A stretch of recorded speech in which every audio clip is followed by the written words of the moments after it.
오늘 말씀 사사기 17장 6절의 말씀입니다. 제가 봉독하겠습니다. 그때에는 이스라엘의 왕이 없었으므로 사람마다 자기 소견에 옳은 대로 행하였더라. 아멘. 최근에 저의 눈길을 끌만한 설문조사가 두 차례 있었습니다. 하나는 우리나라에서, 또 다른 하나는 미국에서의 여론조사였습니다. 우리나라에서는 예장 합동 측에서 코로나19 시대 한국교회 신생태계 조성 및 미래 전략 수립을 위한 조사 결과 보고서를 발표하였습니다. 목회자 600명을 대상으로 설문조사를 하였는데, 대표적인 질문은 한국교회 혁신이 필요한가? 그리고 그 개혁의 대상은 누구인가? 였습니다. 전체 응답자 중 98.9%, 거의 100%가 한국교회에는 혁신이 필요하다는 의견을 나타냈습니다. 그리고 그 다음 질문인 그 개혁의 대상은 누구인가? 이 질문에 대한 1순위 대상은 목회자였습니다. 32.8%였고, 그리고 각각 교단 및 총회, 노회가 28.4%, 그리고 기독교 관련자 모두가 23.3%를 차지했습니다. 그리고 미국에서의 여론조사는 직업별 신뢰도 조사였습니다. 미국의 기관인 갤럽이 매년 하고 있는 조사인데, 이 신뢰받는 직업 1위에서 4위까지는 간호사, 의사, 교사, 약사 순이었습니다. 코로나 시대여서 그런지는 몰라도 이 의료계에 종사하시는 분들이 신뢰를 받는 걸로 나타났습니다. 모두 70%를 넘어섰고, 특히 간호사는 89%의 신뢰도를 나타냈습니다. 그런데 성직자는 15년 전에 58%의 신뢰도를 보이던 것에서 작년 2020년에는 39%의 신뢰도를 나타내므로 크게 하락하였음을 보여주었습니다. 이 두 개의 여론조사는 우리로 하여금 돌아보게 하고 지금 밖에서 바라보는 목회자와 교회에 대한 시각을 적나라하게 보여줍니다. 이번 주 내내 말씀을 읽고 신앙서적을 읽으면서 저에게는 계속 사사기가 떠올랐습니다. 사사기 하면 어렸을 때부터 우리가 많이 들어왔던 기드온, 삼손, 드보라, 이런 영웅들의 찬란한 승리 이야기가 주로 이룹니다. 하지만 저를 계속 생각나게 하였던 사사 시대는 그런 영웅들의 이야기가 아니라 암울한 시대였습니다. 오늘의 본문 말씀은 사사 시대를 분명하게 그리고 가장 정확하게 표현해주는 말씀입니다. 모세 영도하에 애굽을 나오고 광야 생활을 거쳐서 여호수아의 지도 아래 가나안 땅을 점령한 후에 각 지파끼리 살아가는, 이제는 이스라엘이라는 왕국이 세워지기 이전에 어둡고 혼탁한 방탕한 시대가 바로 사사 시대입니다.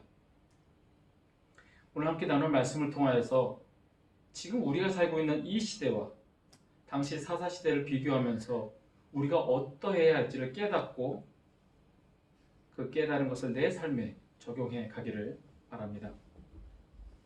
사사기 후반부인 17장에서 21장까지는 두 가지 이야기가 나옵니다. 이 부분에서 당시 이스라엘의 타락성이 어느 정도였는지를 보여줍니다. 사사기의 맨 마지막 부분에 위치하고 있지만 실제적인 연대는 사사기의 1장, 2장의 시대와 병행을 합니다. 즉, 사사시대를 연대순으로 정리하여서 결국에는 이스라엘이 이러이러해서 타락하였다라고 보여주는 것이 아니라 이미 사사시대가 시작되면서부터 가나안 정복 후에 바로 타락한 모습을 보여줍니다. 여호수아서 24장에서 땅 분배를 모두 마치고 백성에게 마지막으로 말합니다. 여호수아 24장 14절에서 15절 말씀입니다. 그러므로 이제는 여호와를 경외하며 온전함과 진실함으로 그를 섬기라. 너희의 조상들이 강 저쪽과 애굽에서 섬기던 신들을 치워버리고 여호와만 섬기라. 만일 여호와를 섬기는 것이 너희에게 좋지 않게 보이거든 너희 조상들이 강 저쪽에서 섬기던 신들이든지 또는 너희가 거주하는 땅에 있는 아모리 족속의 신들이든지 너희가 섬길 자를 오늘 택하라. 오직 나와 내 집은 여호와를 섬기겠노라. 아멘. 여호수아는 백성들에게 이렇게 얘기를 합니다. 너희가 다른 신을 섬길지 여호와 하나님을 섬길지 너희들은 선택하라. 이에 대한 백성들의 대답은 우리가 결단코 여호와를 버리고 다른 신들을 섬기기를 하지 아니하겠습니다 라고 대답합니다. 그들은 하나님만을 섬기겠다라고 그들은 단언하였습니다. 하지만 자신들의 말을 뒤집고 바로 타락하는 이스라엘입니다. 17장과 18장에서는 미가의 집에서 생긴 일로부터 시작이 됩니다. 미가의 가정에 신당을 만들고 신상을 새기고 그 만들어 섬기는, 그리고 제사장을 내 마음대로 고용하여 자신을 위해 축복을 빌라는, 그리고 그의 응답하에 섬기는 레위인의 타락이 나옵니다. 종교적인 타락을 보여줍니다. 그리고 19장에서 21장까지는 레위인의 첩이 융간당하여 죽게 된 것을 계기로 이스라엘이 내전에 빠지는, 도덕적으로 타락하는 장면이 나옵니다. 즉 윤리적 타락, 도덕적인 타락을 19장에서 21장까지는 보여줍니다. 그런데 이 두 가지 이야기는 모두 공통적으로 구별된 제사장 지파 레위인의 타락이 나타납니다. 사사시대는 이렇게 타락한 시대였습니다. 목회자 레위가 타락하였고 백성들도 타락한 시대였습니다. 먼저 오늘 본문이 나오는 17장, 이 미가의 집에서 무슨 일이 일어났는지 대략적인 줄거리를 살펴보겠습니다. 미가라는 사람이 있었습니다. 그는 그의 어머니에게서 은 1,100을 훔칩니다. 그러자 은을 도둑맞은 어머니는 훔친 자를 향해 저주합니다. 그런데 그 저주에 겁이 난 미가는 어머니께 훔친 은을 다시 가져옵니다. 그러자 어머니는 돌변하여서 자신의 아들이 여호와께 복받기를 원하며 축복합니다. 그리고 그 은의 일부를 신상을 새기고 신상을 부어 만들기 시작합니다. 그러면서 이 은을 여호와께 거룩히 드리노다 라고 고백을 합니다. 미가는 그 만든 신상을 자신의 신당에 놓고 자기 아들을 제사장으로 세웠습니다. 그러다가 레위 사람을 만나게 됩니다. 그러자 그 레위인을 자신의 신당의 제사장으로 고용하게 됩니다. 말씀에 제사장은 레위 지파가 맡아야 할 어렴풋이나마 알기 때문이었습니다. 미가가 그 레위인을 제사장으로 고용을 하면서 내건 그 채용 조건, 그 조건에 만족한 레위인은 그 집의 제사장이 되고 서로 만족해하며 살게 됩니다. 이상이 17장의 줄거리입니다. 여러분들 이 줄거리 들으시고 어떤 생각이 드시십니까? 아들이 하나님께 복받기를 원하며 축복하고 은 200개를 하나님께 바친 그 어머니의 신앙이 좋은 걸까요? 이 은 200개는 엄청난 가치를 지니고 있습니다. 은 10개가 당시 레위 제사장의 1년치 연봉이었습니다. 그러면 은 200개는 무려 20년치 연봉입니다. 어마어마한 금액을 아들이 하나님께 복받기를 원하여 축복하고 하나님께 바쳤습니다. 그리고 그 은으로 신상을 부어 만들었습니다. 그리고 또 먹고 살 길이 어려워진 레위인을 걷어들여서 제사장으로 삼은 미가의 행동이 과연 하나님의 마음에 합한 행동일까요? 말씀을 한번 자세히 한번 들여다보겠습니다. 당시 이스라엘 사람들은 자기 소견에 옳은 대로 행하였습니다. 하나님을 섬기는 사람으로서 하나님의 말씀에 의존하여 말씀대로 살아가는 것이 아니라 사람마다 자기 소견에 옳은 대로 행하였습니다. 영어 성경에는 이렇게 번역하였습니다. Everyone did as he saw fit. 자기가 보는 대로 그 사회가 흘러가는 대로 행하였다라고 표현합니다. 이미 여호수아가 경고하였습니다. 강 저쪽에서 애굽에서 섬기던 신들인지 지금 가나안 땅에 아모리 족속이 섬기는 신들인지 너희들은 하나님을 섬기든지 선택하라. 그때 백성들의 대답은 오직 여호와만을 섬기겠습니다. 다른 신들은 섬기지 않겠습니다. 라고 그들은 대답하였습니다. 하지만 그들이 살기 시작하면서 그들의 눈에 보이는 생활을 보기 시작을 합니다. 이방신을 섬기며 쾌락과 욕망을 추구하며 살아가는 다른 족속의 사람들을 보며 그들 역시 이방신을 섬기고 그들의 관습과 그들의 생활 방식을 따라가게 됩니다. 사람은 육신의 것을 추구하며 살아가려는 성향이 있습니다. 죄의 근성을 따라 하나님의 관점을 생각하기보다는 인간의 욕심을 쫓아 인간의 즐거움만을 추구하며 살아가려는 것이 인간의 본성입니다. 우리가 하나님의 자녀로서 살아가기 위해서 세상의 사람들이 하던 것처럼 그들이 바라보는 것과 같은 것을 바라보며 살아가서는 안 되는 이유입니다. 저에게도 세상 친구들이 있습니다. 코로나로 인해서 만난 지 꽤 오래되었지만 예전에 학교 동창들을 만나면서 이야기를 하다 보면 저는 깜짝깜짝 놀라게 됩니다. 그 이야기를 할 때 저게 세상 사람들이 쾌락을 쫓아 살아가는 방식이구나 라고 느낍니다. 제가 친구들에게 웃으면서 이렇게 얘기합니다. 내가 목사로서 비록 술은 안 마셔도 같이 술자리까지는 오겠지만 너희들이 지금 얘기하는 그런 자리까지 내가 같이 가기가 힘들다 라고 여기까지 얘기를 한 적이 있습니다. 세상 사람들이 법에서 정한 테두리 안에서 크게 죄를 짓지는 않지만 하나님의 자녀로서 그리스도인의 시각으로 바라보는 그들의 삶은 하나님 앞에 크게 죄 짓는 모습입니다. 만약에 우리 그리스도인들이 세상 사람들과 늘 어울리며 그들을 변화시키는 것이 아니라 내가 그들과 같이 변한다면 우리 역시 인간의 본성을 따라 쾌락과 욕심을 쫓는 사람이 됩니다. 하나님의 자녀 그리스도인이라는 이름은 잊은 채 내 소견에 옳은 대로 행하는 이스라엘 백성과 다를 바 없는 하나님의 시각과는 전혀 상관없는 사람이 되는 겁니다. 일례로 요즘 동성애가 큰 이슈입니다. 동성애가 신학교까지 들어갔습니다. 동성애는 분명히 하나님께서 금지하신 것입니다.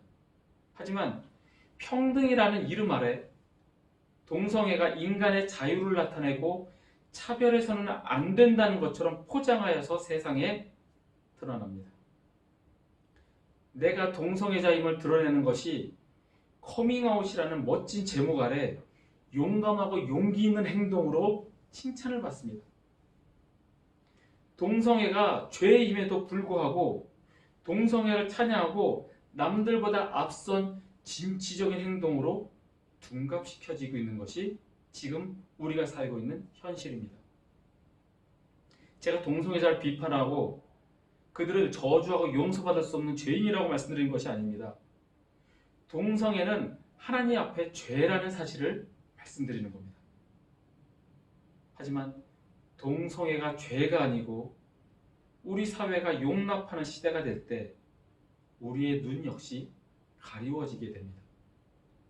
사회에서 죄라고 여기지 않으니 우리 역시 죄가 아니라고 생각할 겁니다. 지금의 이 시대가 사사시대에 내 소견에 옳은 대로 행하는 시대와 다를 바가 없습니다. 미가의 어머니는 은 200개를 신상을 만드는 데 사용하면서 여호와께 거룩히 드리노라 라고 말합니다. 우상을 만드는 데 사용하면서 하나님께 드린다라고 합니다. 이미 이방 사회 생활에 익숙해져서 입으로는 하나님께 거룩히 하나님께 바친다라고 하면서 이방인의 관습과 문화를 따라 우상을 만들고 있습니다. 이방신들을 섬기는 문화에 이미 젖어들어 있습니다. 그런 것들만 보고 살아가니 입으로는 하나님을 외치지만 하나님이 금지하신 우상을 만들고 있습니다. 하나님을 향한 믿음이 있는 것 같지만 자기의 소견대로, 자기의 판단대로, 자기가 보는 대로 하나님을 섬긴다라는 잘못된 신앙생활을 하고 있는 겁니다. 하나님을 기쁘게 하는 일보다는 자신의 육신이 원하는 대로 행동합니다. 내 아들에게 축복하기 위해 나는 여호와께 거룩히 드린다 라고 하면서 내 소견에 옳은 대로 보지 말고 하나님의 시각에 옳은 것을 보아야 합니다. 세상에서 살아가는 방식과 세상이 주는 것을 바라보는 것이 아니라 하나님이 주시는 말씀을 통해 세상을 바라보아야 합니다. 내 소견에 옳은 대로 행하는 것이 아니라 하나님의 관점대로 하나님의 시각대로 행하는 것이 우리 그리스도인의 삶이어야 합니다. 하나님께서 우리에게 주신 말씀을 통해 바라보고 말씀대로 살아가는 삶이 되시기를 간절히 축복합니다. 두 번째로 말씀이 무너진 종교의 타락입니다. 17장과 18장은 종교적 타락을 다루고 있다고 말씀드렸습니다. 미가는 거주할 곳을 찾는 레위인을 제사장으로 고용합니다. 그 레위인에게 매년 은 10개와 의복 1벌 그리고 숙식 제공, 이것이 제사장으로 고용되는 조건입니다. 이 레위인은 그 조건을 흡족하게 만족하게 여기고 그의 제사장이 됩니다. 이 이름 없는 레위 청년은 누구일까요? 17장에는 이름이 없이 레위인으로 나오지만 18장에 가면 그의 이름이 나옵니다. 그의 이름은 요나단입니다. 그리고 그의 아버지는 게르솜, 그리고 그의 할아버지는 모세입니다. 하나님과 대면하여 하시던 선지자, 위대한 지도자 모세의 손자가 바로 미가에게 고용되는 제사장입니다. 이 요나단은 하나님의 일을 맡은 직에서 벗어난 단지 종교꾼의 모습을 보입니다. 이 레위 지파는 분깃을 가질 수 없기 때문에 다른 지파들이 헌금하는 11조를 통해서 살아갑니다. 물론 그가 거처를 정하지 못하고 먹고 살 것이 없어서 떠돌다가 미가를 만나긴 하였습니다.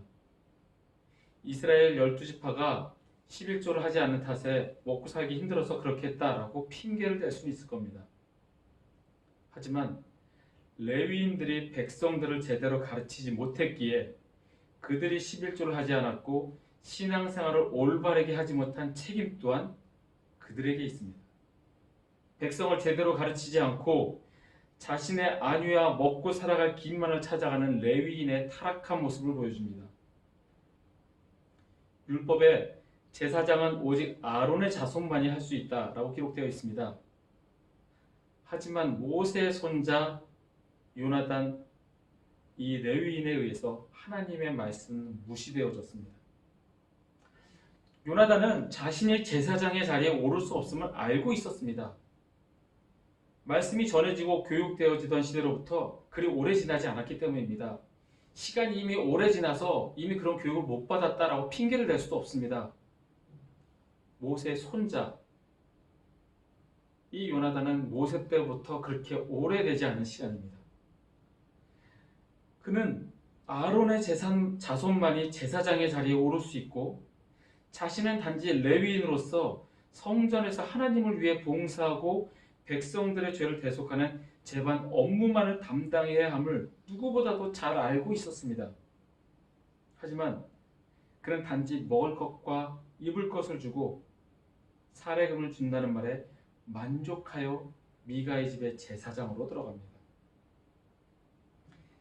해서는 안 될 일을 맡고 더구나 하나님께서만이 임명할 수 있는 제사장을 사람이 지정하여 세우는데 그는 동조합니다. 말씀을 알고 있으면서도 그 말씀을 무시하고 자신의 욕심을 따라 움직입니다. 전혀 레위인답지 않고 모세의 손자로 보이지도 않는 사람입니다. 레위인의 타락으로 말미암아 백성들이 타락하는 것은 당연합니다. 하나님을 섬기는 자들이 타락하면 사회가 타락하는 것은 당연한 이치입니다. 지금의 시대도 마찬가지입니다. 목회자가 타락하고 종교꾼이 되어버리는 세상이 되었습니다. 단지 11개월 만에 목사가 되는 그런 교단이 있습니다. 그리고 목사의 직이 남발이 됩니다. 단지 먹고 살기 위해서 괜찮은 직업 같아 보이는 목회자의 길을 선택하고 대형교회 목사를 바라보니 어느 성공한 사람 못지않게 존경받고 부와 명예를 쥔 것처럼 보이니 자신도 그렇게 되기 위해서 이 길을 가르는 종교꾼들이 너무나도 많습니다. 목회자들이 온갖 추문에 휩싸이고 오히려 사회로부터 손가락질을 당하는 시대가 되었습니다. 목회자가 타락하면 교회가 타락하고 사회가, 나라가 무너지게 됩니다. 목회자는 하나님 앞에 바로 서야 하고 말씀으로 교육을 해야 합니다. 목회자뿐 아니라 믿는 우리 모두가 하나님의 말씀을 붙잡고 살아가야 합니다. 제사장을 내 맘대로 내 소견대로 세우고 또한 세움받는 하나님의 말씀이 무시되어지고 율법이 제대로 지켜지지 않은 시대는 하나님의 사람들 역시 타락하고 인간적인 욕심을 쫓아가게 됩니다. 하나님의 말씀이 단지 오래전 옛날의 일이라 여기고 지금 시대와는 다르다라고 생각해서는 절대 안 됩니다. 지금도 살아계셔 역사하고 계시는 하나님의 말씀입니다. 시편 기자는 이렇게 고백합니다. 주의 법으로 교훈하심을 받는 자가 복이 있나니 이런 사람에게는 환난의 날을 피하게 하사 악인을 위하여 구덩이를 팔 때까지 평안을 주시리로다. 하나님의 율법을 배우는 자에게 복이 있습니다. 하나님께서는 말씀을 듣고 깨닫고 행하는 자에게 복을 주시며 평안을 주십니다. 우리 모두에게 말씀을 사모하는 마음이 있기를 소원합니다. 말씀을 배우고 그 말씀대로 살아가고자 하는 마음이 저와 여러분의 있기를 간절히 소원합니다. 마지막으로 미가에게는 하나님을 아는 지식이 없고 단지 복만을 바라는 기복신앙이 있었습니다. 그는 레위인 요나단을 제사장으로 삼으며 이렇게 이야기합니다. 17장 10절입니다. 미가가 그에게 이르되 내가 나와 함께 거주하며 나를 위하여 아버지와 제사장이 되라. 나를 위하여 제사장이 되라. 미가가 요나단을 제사장으로 삼은 것은 하나님께 예배드리기 위함도 아니고 하나님의 영광을 드러내기 위함도 아니었습니다. 자기 자신을 위하여 그리고 기복신앙에 의해 복받기를 원하여 제사장으로 삼았습니다. 그를 제사장으로 삼은 미가는 이렇게 또한 얘기를 합니다. 13절입니다. 이에 미가가 이르되 레위인이 내 제사장이 되었으니 이제 여호와께서 내게 복 주실 줄을 아노라. 미가는 아론의 자손이 아닌 단지 레위인이라는 이유로 요나단을 제사장으로 삼았습니다. 그리고 무엇보다도 이스라엘의 제사장은 하나님의 부르심을 받아야 세워질 수 있지만 미가는 자신이 주인이 되어 그를 고용합니다. 말씀을 알지 못하는 미가입니다. 그리고 레위 청년을 제사장으로 삼은 것은 단지 자신이 고용한 제사장을 통하여 자기에게 복이 채워질 것을 기대하였기 때문입니다. 이는 자신의 재물로 하나님을 충분히 움직일 수 있다고 생각한 까닭입니다. 전능하신 창조주 하나님을 한낱 미천한 재물로 움직일 수 있다고 생각한 하나님을 수준 낮은 우상으로 전락시킵니다. 그리고 자신이 하나님의 자리에 올라섭니다. 이미 하나님을 우상으로 전락시켜버렸고 이제는 자기가 하나님의 자리가 되는, 자기가 하나님이 되는 죄를 범하게 됩니다. 하지만 아이러니하게도 그는 하나님이 복을 주실 거라고 믿는, 하나님을 믿는 사람으로 나옵니다. 미가의 본명은 미카예후입니다. 원문에 미카예후라고 기록이 되어 있습니다. 그 이름의 뜻은 누가 여호와 같으리요 라는 뜻입니다. 아마 그의 아버지가 지어준 이름일 겁니다. 그리고 이 이름은 여호와 하나님과 같은 분은 없다, 하나님의 유일성을 드러내는 이름입니다. 그의 아버지가 그에게 이런 이름을 지어준 것은 그 아들이 여호와의 유일성을 인정하며 여호와의 영광을 위해 신실하게 살아가라는 그런 바람이 있었기 때문일 겁니다. 하지만 그는 그의 아버지의 바람과는 정반대로 그 이름과는 전혀 상반된 행동을 합니다. 그래서 사사기의 저자는 17장 5절 이후부터는 더 이상 미카예후라는 본명을 사용하지 않고 여호와라는 의미의 야후를 빼고 미카라고만 기록을 합니다.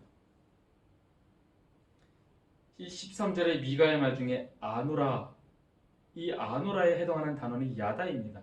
이 야다라는 동사가 신학적으로 사용될 때는 여호와를 아는 지식을 말합니다.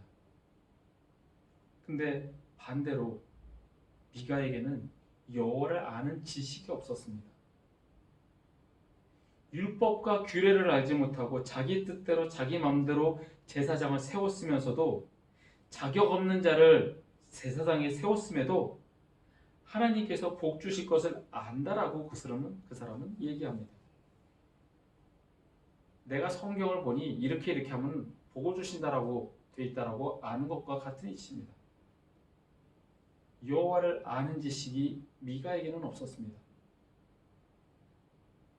이사야 선지자는 이렇게 이야기를 합니다. 그들이 알지도 못하고 깨닫지도 못함은 그들의 눈이 가려서 보지 못하며 그들의 마음이 어두워져서 깨닫지 못함이니라. 그들의 눈이 가려서 자기 보고 싶은 대로 보고 자기 하고 싶은 대로 하는 내 소견에 옳은 대로 행하는 그들은 마음이 어두워져서 알지도 못하고 깨닫지도 못하는 상태가 됩니다. 그런 그들에게는 멸망의 길만 기다리고 있습니다. 하나님과 멀어진 상태입니다. 하나님과 멀어진 상태는 하나님의 생명에서 떠난 상태이고 멸망과 죽음의 길로 가는 지름길입니다. 그럼 우리는 어떨까요? 우리는 하나님을 아는 지식에 충실할까요? 아니면 미가처럼 복받기만을 바라서 교회 생활을 할까요? 미가는 하나님에 대한 잘못된 지식을 갖고 있었습니다. 미가와 마찬가지로 이스라엘 백성들은 하나님을 잘못 인식하였고 복의 길과 저주의 길도 구분하지 못하였습니다. 저와 여러분에게 하나님을 아는 지식이 있기를 소원합니다. 단지 아는 것에 그치는 것뿐만 아니라 주여 말씀하옵소서 주의 종이 듣겠나이다 사무엘이 고백했던 것처럼 그 말씀에 엎드려 복종하고 그 말씀대로 살아가는 저와 여러분이 되기를 간절히 소원합니다. 말씀을 정리하겠습니다. 내 소견에 옳은 대로 행하는 것이 아니라 하나님의 관점대로 하나님의 시각대로 행하시기를 바랍니다. 하나님께서 우리에게 주신 말씀을 통해 바라보고 말씀의 길을 따라 살아가는 삶이 되시기를 축복합니다. 목회자가 타락하면 사회가 타락하고 나라가 무너집니다. 목회자는 힘 닿는 대로 하나님의 말씀을 가르쳐야 합니다. 그리고 하나님의 율법을 말씀을 배우는 자에게 복이 있습니다. 그 말씀을 듣고 깨닫고 행하는 자에게 평안을 주십니다. 하나님을 아는 지식이 충만하기를 바랍니다. 복을 받기 위해서가 아니라 오직 하나님의 영광을 위하여 예배하며 하나님을 아는 지식이 충만하여 하나님의 생명 가운데 거하기를 간절히 축복합니다. 말씀이 무너져가는 이 시대에 하나님의 말씀이 살아있고 활력이 있어 좌우에 날선 어떤 검보다도 예리하여 혼과 영과 및 관절과 골수를 찔러 쪼개기까지 하며 우리의 마음과 생각과 뜻을 판단되어지기를 간절히 소원합니다.